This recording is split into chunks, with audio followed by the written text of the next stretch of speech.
അതിനിടയിൽ നമുക്കിനി ഈ അധ്യയന വർഷത്തിന്റെ അവസാന ഘട്ടത്തിലേക്കാണ് പ്രിയപ്പെട്ട മക്കളെ നമ്മൾ മുന്നോട്ട് കടന്നു പോയിക്കൊണ്ടിരിക്കുന്നത്.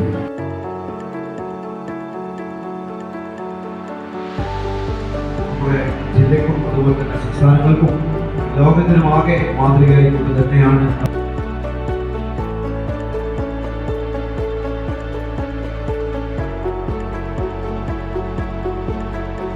നമ്മൾ ശ്രദ്ധിക്കണം. അതുപോലെ മൂത്രക്കടച്ചിൽ അല്ലെങ്കിൽ മൂത്രത്തിൽ പഴുപ്പ് പോവുകയോ മൂത്രത്തിൽ രക്തം പോവുകയോ അല്ലെങ്കിൽ മലത്തിലൂടെ രക്തം പോവുകയോ മല കട്ടയായി പോവുകയോ മുറുകി പോവുകയോ ഇങ്ങനെ ലക്ഷണങ്ങൾ വരുമ്പോൾ നമ്മൾ ശ്രദ്ധിക്കേണ്ട കാര്യം ഇതെല്ലാം ചിലപ്പോ എന്തെങ്കിലും ഒരു രോഗത്തിന്റെ ഭാഗമായിട്ട് കൂടി വരാവുന്ന കാര്യമാണ്.